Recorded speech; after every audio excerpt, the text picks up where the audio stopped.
Après la collection « Alerte », le triptyque humaniste existentiel, qui comprend son fascicule de présentation, son livre 1, Le dernier regard en 2 tomes, son livre 2, Les fictions de la science en 2 tomes, son livre 3, L'insouciance de la conscience en 2 tomes, son fascicule d'expertise. Cette collection numérisée est accessible et téléchargeable gratuitement, en lecture e-book, au format PDF, sur le site lacléinternation.org. Elle est également confectionnée en livre broché et accessible chez Amazon, au coût de fabrication et d'expédition, sans droit d'auteur ni d'éditeur.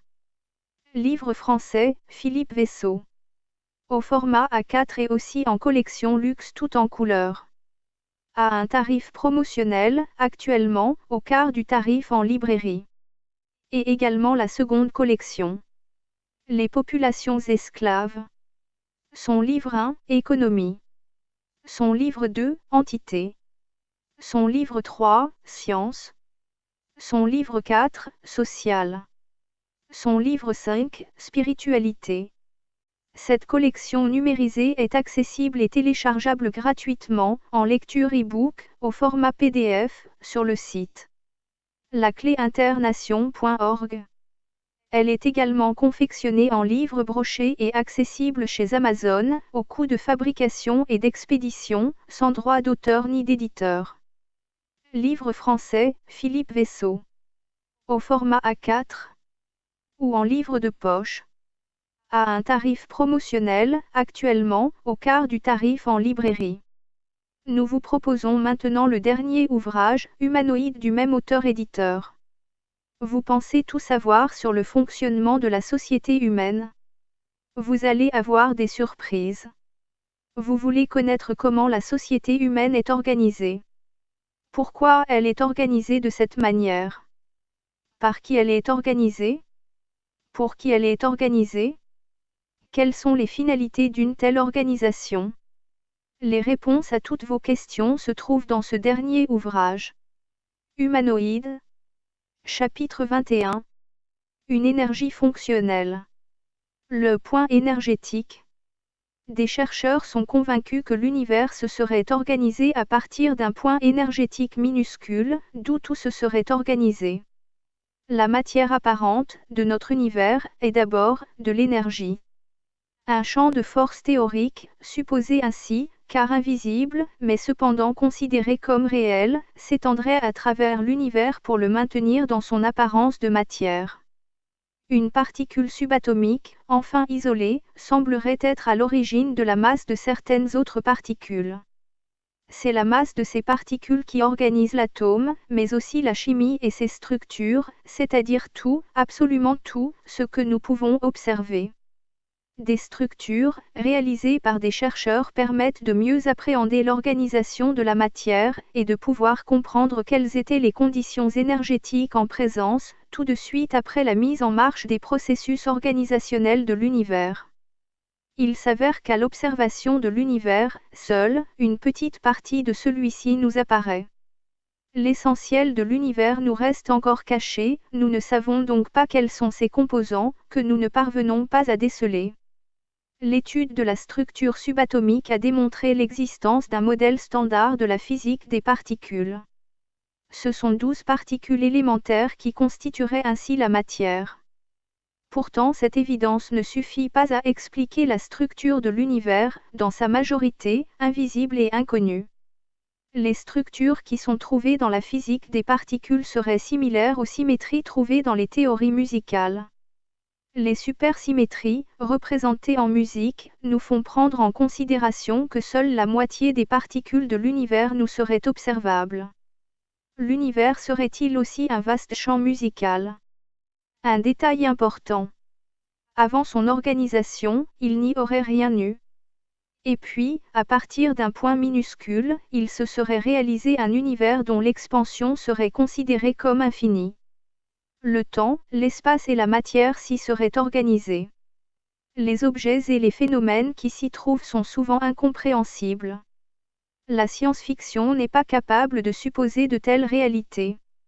Des phénomènes étranges, inexplicables et particuliers sont continuellement découverts à travers l'espace. Des objets, tout aussi étranges échappent, eux aussi, à notre compréhension. Des objets, mais aussi des phénomènes, particulièrement mystérieux et surprenants sont continuellement découverts par nos appareillages ou matériels d'investigation.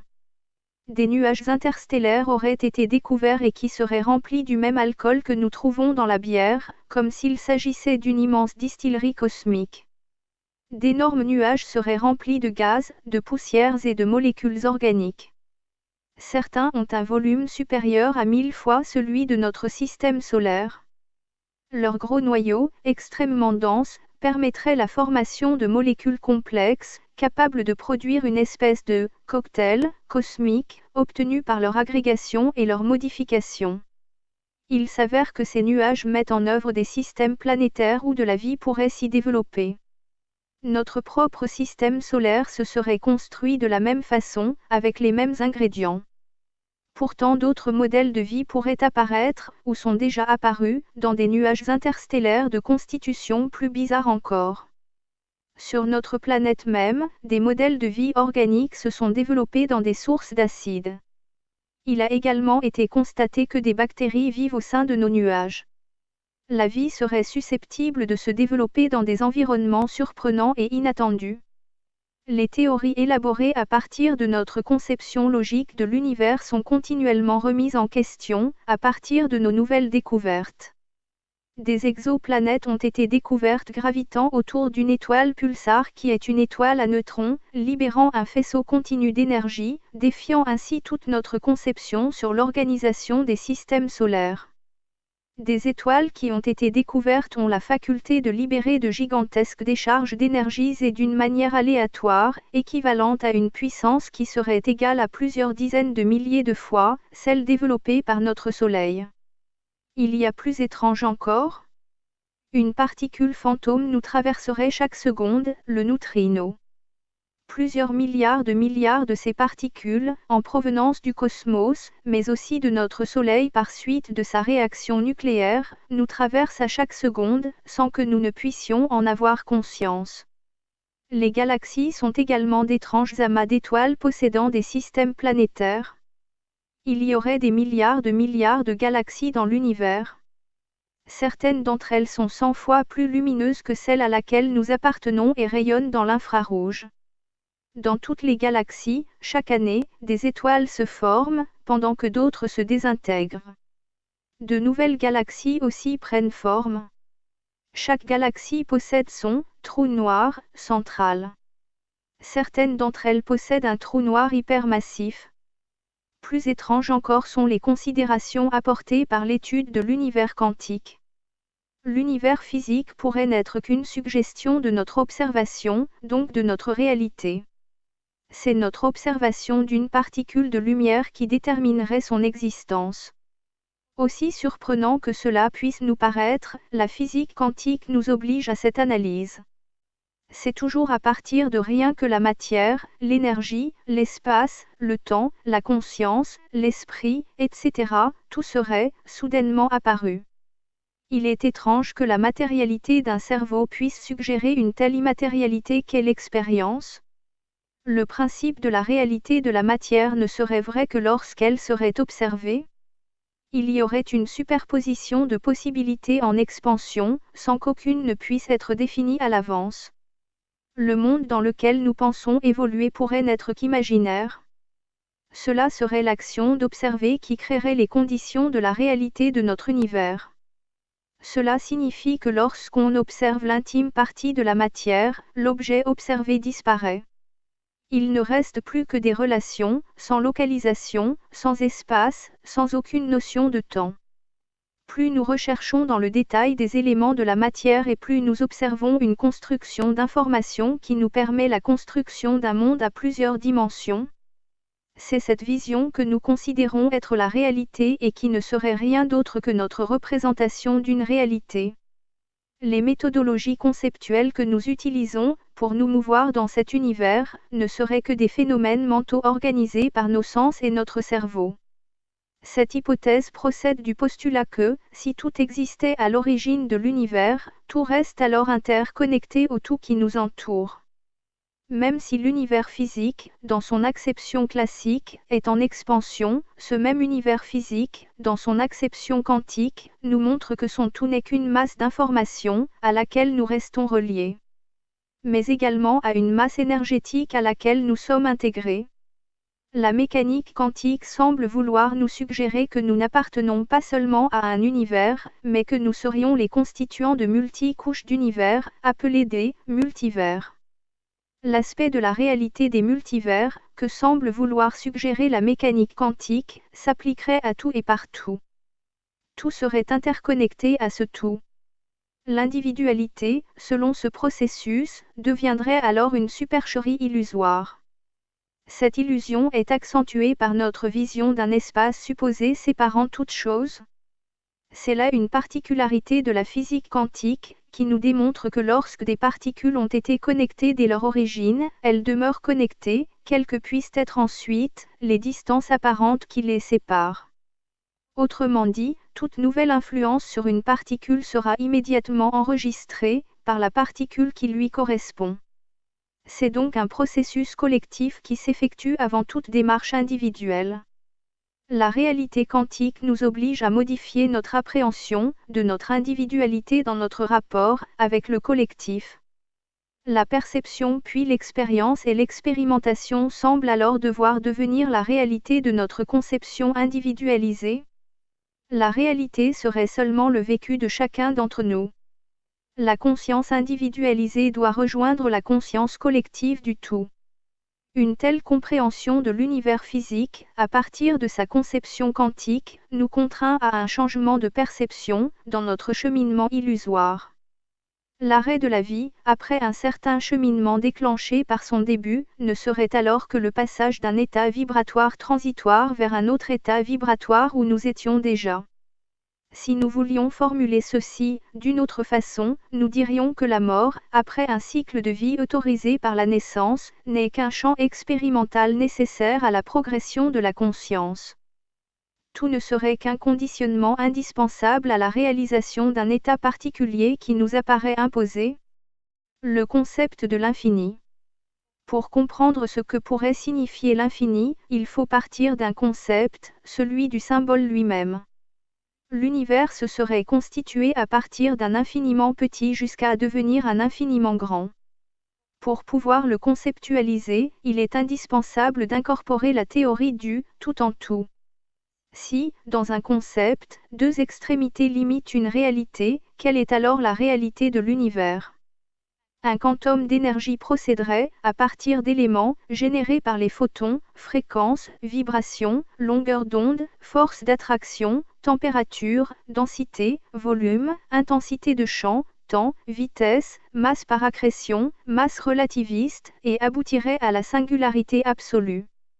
Ces deux extrémités, allant du quantum d'énergie jusqu'à la singularité absolue, seraient censées limiter l'existence de notre univers. En ce qui concerne ces deux objets, aucun des concepts relatifs à la matière n'aurait alors de sens. Les concepts de vide, de température, de masse, de densité, d'espace ou de temps seraient écartés. Ils seraient des points immobiles dans l'espace, où tous les concepts, propres à la matière, auraient disparu et qui seraient ainsi dépourvus de température. Cette existence se déroulerait dans un non-espace et un non-temps.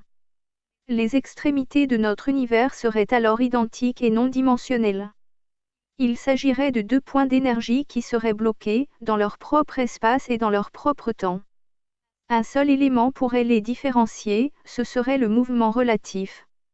Cela signifierait que, sous certaines conditions, n'importe quel point de l'univers détiendrait suffisamment d'énergie pour créer un univers.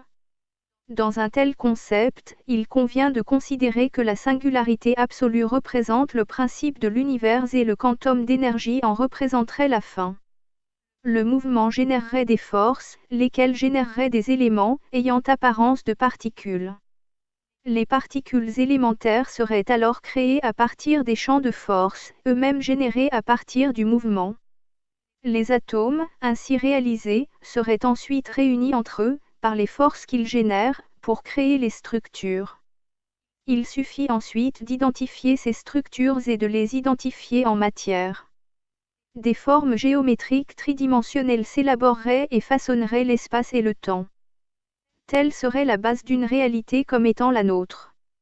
Le mouvement crée alors des symétries qui exercent un rôle fondamental dans cet univers. La symétrie serait l'équilibre harmonique qui consiste à refléter une même image de part et d'autre. Pourtant, une sphère ne possède ni gauche, ni droite, ni haut, ni bas. Or, la sphère représente une symétrie parfaite et infinie. La symétrie réalise, à elle seule, le concept le plus important de l'univers. C'est elle qui procède à une totale conservation des caractéristiques. Tout objet symétrique conserve ses qualités. Une loi mathématique permet de déterminer qu'à chaque symétrie correspond une loi de conservation. Elle s'applique également en tant que loi de conservation de l'énergie. Pourtant, les objets symétriques ont une durée de vie limitée. Tout ayant eu un commencement devrait avoir une fin. Mais, puisqu'il existe une loi de conservation des symétries, elle pourrait expliquer que l'univers soit cyclique. Un cycle de début et de fin devenant infini. Tout étant en tout, tout deviendrait cyclique. Les symétries s'établissent à partir du mouvement. Elles se conservent avec les champs de force. Ces champs de force établissent des objets dynamiques. Les objets de l'univers seraient donc cycliques et infinis. Tout, de ce que nous considérons comme vivant, contient la loi de symétrie. Chaque être vivant répond aux champs de force dynamique. Cela explique les cycles de naissance, de vie et de mort. Toutefois, aucun champ de force ne protège la vie. C'est alors l'instinct de conservation qui intervient. C'est à cet instant qu'il convient d'intégrer le symbole de l'infini. Cette figure géométrique et symétrique concrétise la conception d'un éternel recommencement. En effet, un point central se situe à l'intersection de ce modèle géométrique. Les cycles, de début et de fin, parviennent, continuellement, au même endroit. Il s'agirait là, d'un point, non dimensionnel, ainsi que précédemment démontré, par les limites de l'univers. Si, le quantum d'énergie et la singularité absolue se concrétisent en un seul point dans la symétrie universelle, ils deviennent la même chose. Il s'agirait donc, d'un point non dimensionnel, représentant le principe et la fin de notre univers. L'infini apparaît tout simplement, comme étant une concrétisation de cycles infinis de début et de fin, successifs. Comment se concrétise alors la géométrie dynamique ? Elle se réaliserait à partir du mouvement. Toute sphère, dans l'univers, possède un mouvement circulaire. Pour pouvoir déterminer l'infini, il convient de faire tourner une sphère dans deux sens de rotation, un à partir de l'axe polaire et l'autre à partir de l'axe équatorial. Le résultat en sera une omnisphère, non-objet, représentant un champ sphérique de force, créé à partir du mouvement. Si, maintenant, un point est placé en un quelconque endroit de cette omnisphère, celui-ci va décrire une figure géométrique, représentant le symbole du signe infini. Or, le symbole de l'infini, ainsi matérialisé, est tridimensionnel. Tout, dans l'univers serait tridimensionnel.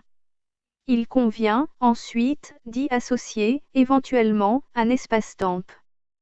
Pour une complexité. Notre univers physique est complexe, c'est une évidence. Pourtant, nous ne soupçonnons pas son fonctionnement. D'énormes pièges sont tapis, au sein de chaque galaxie, et bien évidemment à l'intérieur de la nôtre. L'humanité, si elle doit perdurer, sera vraisemblablement confrontée à d'énormes dangers. La météorite qui aurait percuté notre planète, à l'époque des dinosaures et qui est supposée les avoir anéantis, n'était pas parmi les plus volumineuses des météorites susceptibles de rencontrer la Terre, à nouveau. Une autre extinction massive naturelle ou causée par nous-mêmes pourrait-elle se reproduire ? La plupart des corps, tous en déplacement dans l'univers, sont contraints à se percuter avec un autre objet. Le Soleil, qui est l'étoile la plus proche de nous, est en phase de fonctionnement normal. Cette étoile est de petite taille. Des étoiles ont des tailles phénoménales.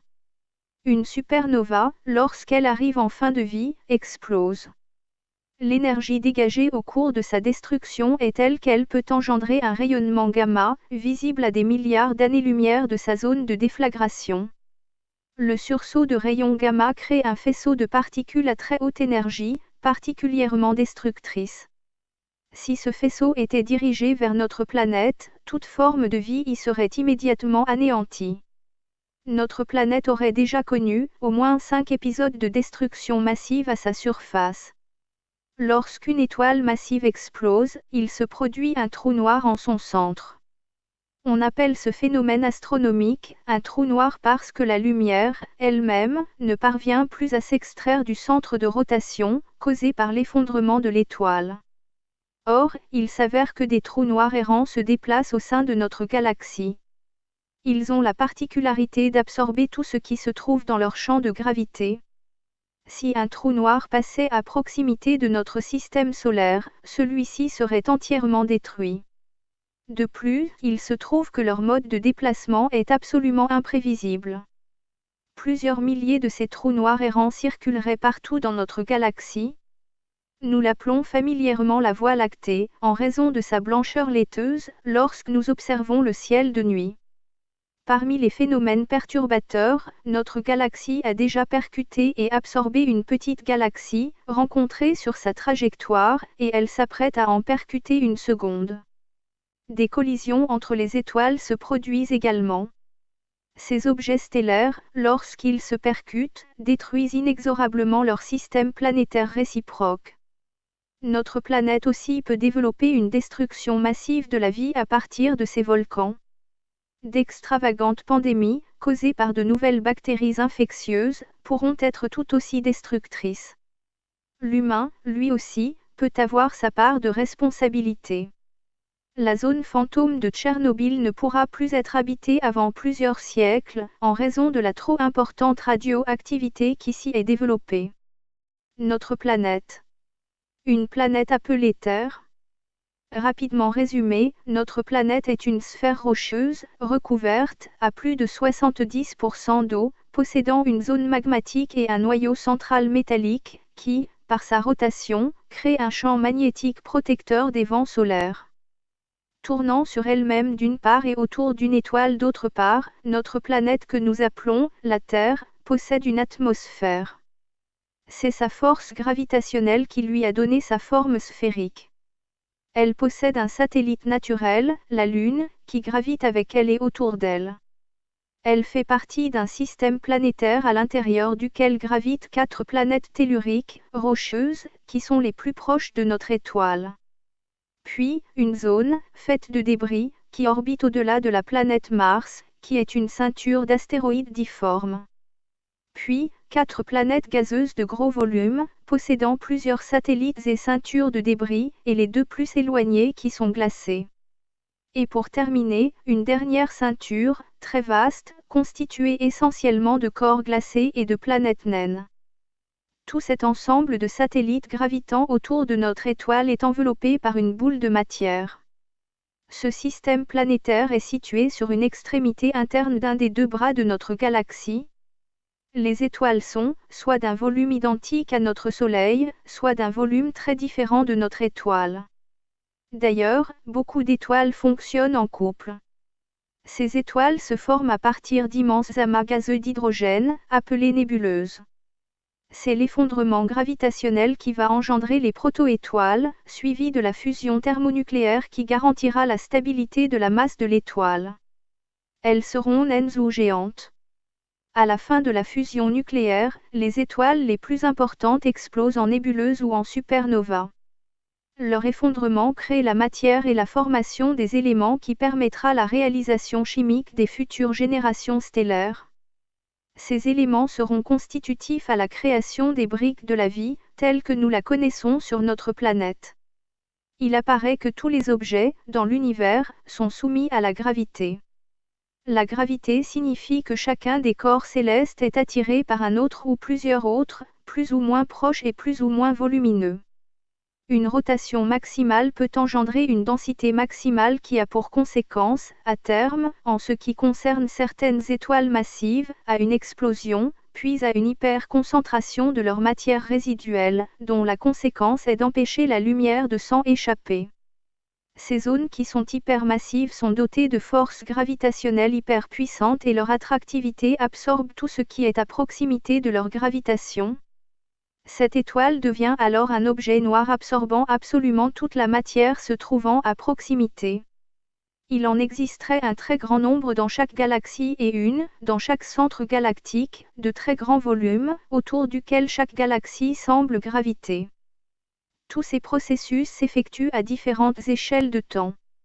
De ce fait, des systèmes planétaires sont encore en construction, pendant que d'autres n'ont pas encore commencé leur organisation, et que d'autres ont déjà disparu. Beaucoup de ces systèmes sont bien plus anciens que le nôtre. De grands nombres d'étoiles sont réunies en amas, ce qui n'est pas le cas de la nôtre, qui semble être indépendante.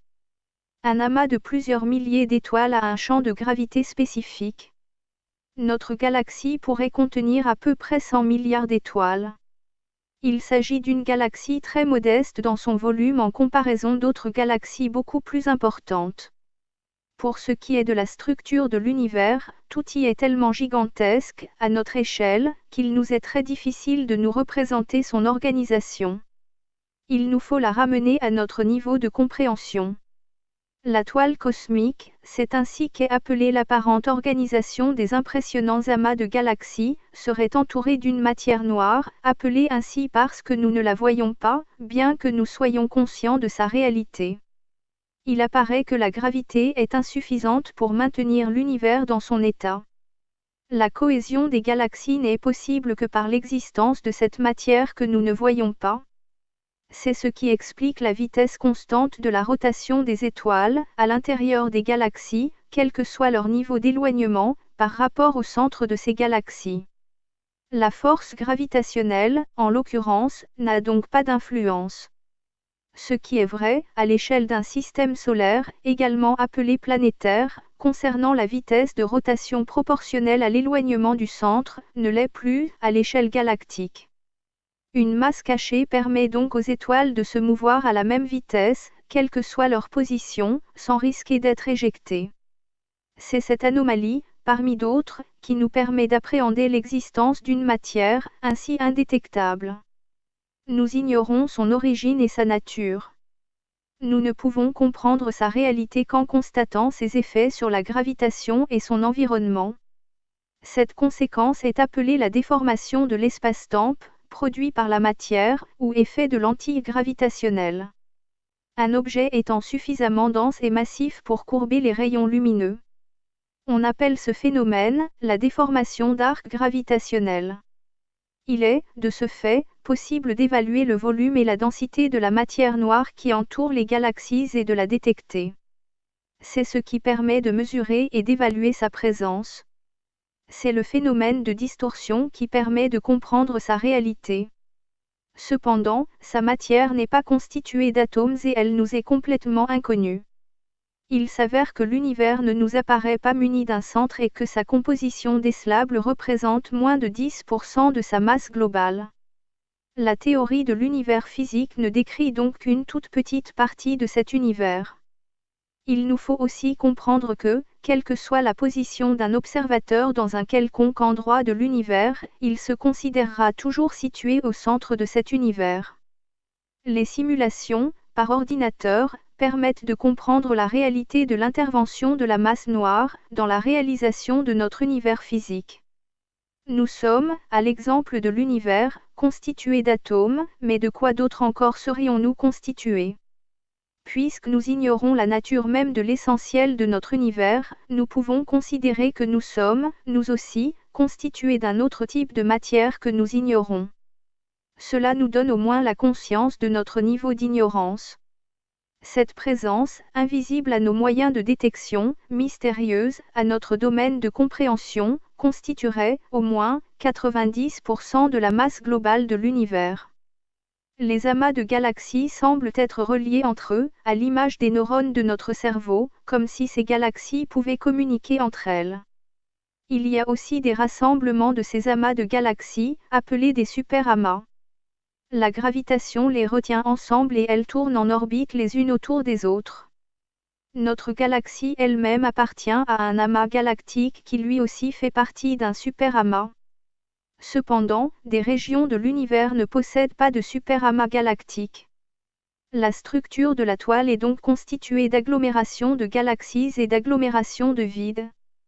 Les galaxies sembleraient pouvoir se former à partir de bulles énergétiques extrêmement chaudes. Nous pouvons, là aussi, faire une comparaison avec la réalisation de la structure neuronale du cerveau. Il s'agirait d'une constante dans l'organisation de la matière. C'est en raison de ces particularités que l'univers est dénommé toile cosmique. Il convient, toutefois, de considérer qu'il s'agit d'une structuration exponentielle, se répandant dans toutes les directions. Cette organisation remonterait à l'origine de la réalisation de l'univers, à son point zéro. Tout cela se serait alors mis en place, de la même façon que tout se met en place, à l'intérieur d'un œuf qui a été fécondé. Cependant, l'architecture de cette toile cosmique présente la particularité de ne pas avoir une structure continue dans l'espace. En effet, la toile de matière cosmique ou structure filamenteuse n'a pas une force gravitationnelle assez puissante pour la maintenir en un seul endroit. Le seul moyen que nous avons d'appréhender sa réalité, c'est sa forme gravitationnelle. C'est le comportement des objets qui remplissent cette matière qui nous permet de l'identifier. Mais, comme rien n'est simple, à notre niveau de compréhension, un autre élément est, lui aussi, indispensable à la concrétisation de cet univers physique. Il s'agirait d'une force, l'énergie noire, qui apparaît devoir constituer les 3/4 de l'énergie de notre univers. C'est là un mystère encore plus incompréhensible que celui de la matière noire. C'est la prise en considération de cette énergie fantomatique qui permet d'expliquer que l'univers, au lieu de ralentir son expansion, comme il était logique que nous le supposions, ne fait que l'accélérer. Il s'agirait d'une propriété spécifique à l'espace, dont nous ne comprenons rien de sa réalité. Il s'agirait d'une force de répulsion s'opposant à la force de gravitation. Cette énergie noire constituerait 70% de l'ensemble de l'univers.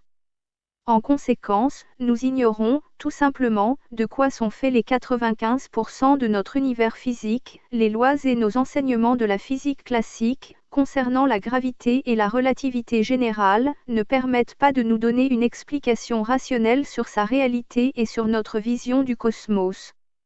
Pour comprendre ce qu'est notre univers physique, il nous faut le ramener à notre échelle de compréhension. Ainsi, l'existence de l'univers peut, pour nous être compréhensible, être découpée en 12 mois. Afin d'en comprendre sa structure, dans le temps, par rapport à notre propre existence, dans cette échelle de temps, 2 de nos secondes représentent 10 siècles. Nous allons considérer que la réalisation de l'univers s'est concrétisée au point zéro ou estimée comme telle. Au cours du premier mois, des galaxies se sont organisées, c'est-à-dire que des amas d'étoiles se sont réunis. La principale quantité des galaxies s'est ainsi organisée. Une galaxie étant constituée de plusieurs centaines de milliards d'étoiles. Leurs formes sont variées et certaines se télescopent. Elles font, elles-mêmes, partie d'un ensemble de plusieurs galaxies. Au cours du second mois, c'est notre galaxie qui a pris forme. Il s'avère aussi que la majorité des étoiles, si ce n'est la totalité, représente elles-mêmes un ensemble. En effet, autour de chaque étoile s'est organisé un système planétaire à peu près comparable au nôtre. Plusieurs planètes, telluriques ou gazeuses gravitant autour d'un astre produisant de l'énergie. Toujours dans notre échelle de temps de 12 mois, le 9e mois voit apparaître notre système solaire. Le 7 décembre, après diverses évolutions, l'atmosphère terrestre se compose exclusivement d'oxygène. Quelques jours plus tard, une vie commence à se développer dans l'eau. 10 jours plus tard, c'est l'apogée des dinosaures et des petits mammifères. Le 30 décembre, les dinosaures disparaissent assez brutalement. Le dernier jour du mois de décembre, l'humain préhistorique commence à se répartir sur la planète et à y évoluer. À 10 secondes de minuit, l'esprit créatif de l'humain a créé l'écriture et les pyramides. Telles sont nos déductions actuelles. Et, toujours dans cette échelle de temps, notre planète sera détruite le 15 avril de l'année suivante. C'est parce que notre étoile sera devenue une géante rouge et que sa circonférence de rayonnement aura anéanti la Terre, notre planète. Notre système planétaire aura cessé d'exister, dans la seconde qui suit. Un champ magnétique. Notre planète, à cause de son noyau central ferreux, émet un champ magnétique. Ce champ, qui est appelé la magnétosphère terrestre, ou encore la ceinture de radiation de Van Allen, protège toutes les formes de vie existant sur la planète. Située à 800 km d'altitude, elle s'étend sur une épaisseur pouvant aller jusqu'à plusieurs milliers de kilomètres. La traversée de cette radiation est impossible à envisager au niveau actuel de notre technologie. Une fois cette barrière franchie, bien que reconnue infranchissable pour le moment, pour les humains, les radiations solaires et les radiations cosmiques rendraient inenvisageable qu'une espèce animale quelconque puisse y résister, sans dommages irréversibles, en se déplaçant en direction de la Lune. Les rayons gamma émis par le Soleil représentent des volumes de toxicité absolument insupportables. En plus, une radioactivité de plusieurs milliers de fois supérieure à une dose admissible est propulsée par les éruptions solaires et les orages magnétiques qu'elles engendrent. Les effets des radiations atomiques créées par les bombes atomiques lancées sur le Japon en 1945 ont causé des dégâts particulièrement dévastateurs sur les personnes situées à plusieurs kilomètres de l'épicentre des explosions. Ces radiations sont très largement inférieures, en intensité, par comparaison, avec les radiations solaires. Toutefois, si ce premier handicap pouvait être passé, il resterait à un appareil de transport interplanétaire, de pouvoir allunir dans de bonnes conditions et aussi de pouvoir en repartir également, dans de bonnes conditions. Par ailleurs, les conditions de vie, sur la Lune, y seraient particulièrement difficiles. La température, entre les zones exposées au soleil et celles se trouvant dans des zones de nuit complète, oscille, alternativement, entre plus 160 degrés de chaleur et 120 degrés de froid. Des combinaisons lunaires doivent pouvoir, d'abord résister à ces intenses écarts de température et être capables d'isoler une personne, pour pouvoir établir des conditions de vie acceptables. Toute personne serait ainsi soumise au contact des radiations solaires, la Lune ne possédant pas de ceinture radiante comme pour la Terre.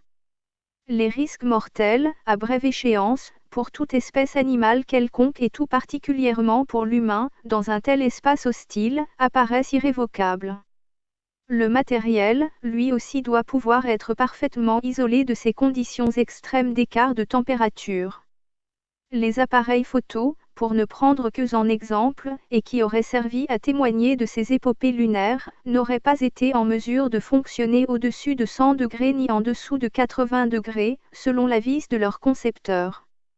Ils auraient tout simplement été mis hors d'usage, sans une protection adaptée, complètement inexistante selon les reportages diffusés à l'époque.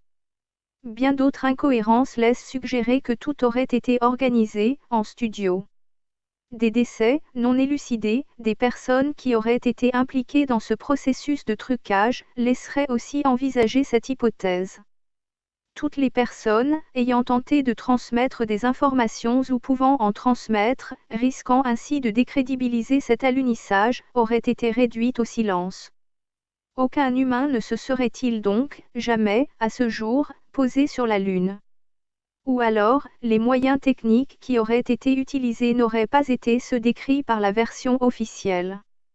Avec l'aide de quels moyens de déplacement et d'alunissage, les humains seraient-ils tout de même parvenus à poser leurs pieds sur notre satellite naturel? Y aurait-il eu imposture, mais de quel type d'imposture s'agirait-il? Toutefois, une imposture bien plus extravagante que cette simple supercherie éventuelle de l'homme sur la Lune se serait produite, tout récemment. Des informations, obtenues dans le plus grand des secrets, auraient pu être en mesure de provoquer un effondrement irréversible dans l'organisation de notre société humaine.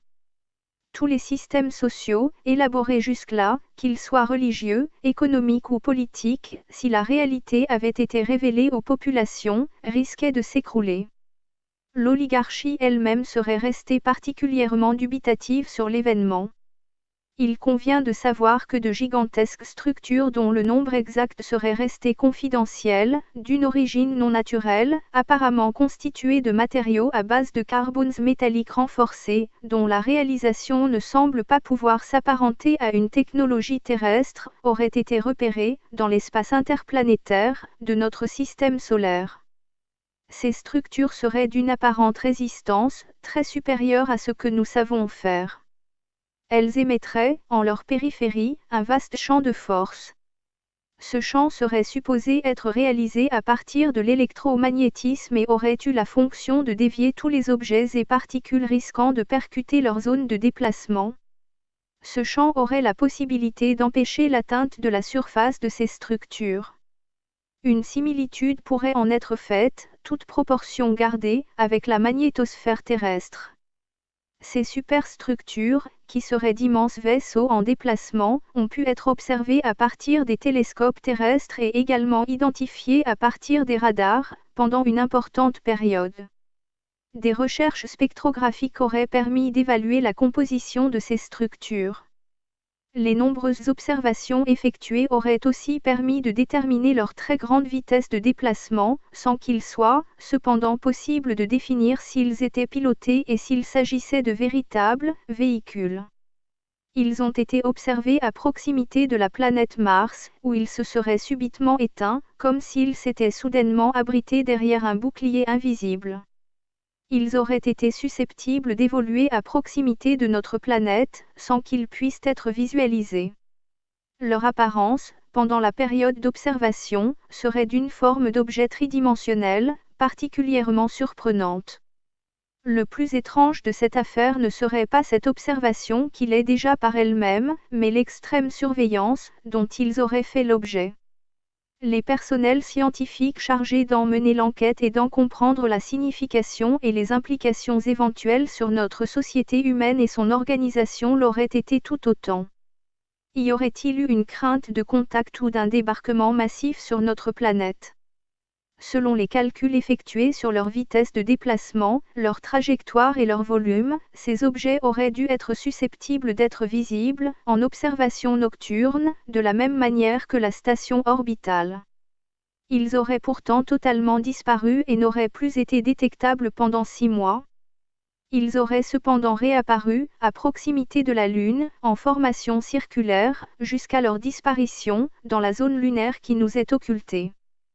Plus aucune information ne circulerait, actuellement, sur ce sujet. Une probable interruption totale des programmes de surveillance de l'espace aurait été envisagée, afin que rien, sur cet événement, ne puisse jamais filtrer dans le public, même accidentellement. À la suite de cet épisode, des fluctuations dans le champ de gravité terrestre auraient été mesurées, sans qu'aucune explication rationnelle ne puisse leur être attribuée. Les personnels, chargés de cette surveillance, seraient dans l'expectative, quant à la possibilité d'une réapparition, et surtout sur leur choix, de la proximité lunaire, et par une telle discrétion affichée. Toutes les collections. Alerte, le triptyque humaniste existentiel. Et les populations esclaves sont téléchargeables gratuitement, au format PDF, en lecture e-book sur le site internet. lacléinternation.org. Ces 2 collections, également accessibles en livre broché. Au format A4, en collection luxe, tout en couleur, et en livre de poche, sont en vente chez Amazon, livre français, Philippe Vaisseau. À un tarif promotionnel, actuellement, au quart du tarif en librairie. Vous pouvez aussi cliquer, sur le logo, livre Amazon dans la page d'accueil de notre site internet. lacléinternation.org. Ce dernier ouvrage, humanoïde, est accessible dans les mêmes conditions. La totalité des 2 collections ainsi que ce dernier ouvrage, humanoïde, sont en conférence vidéophonique sur YouTube et répartis par chapitre.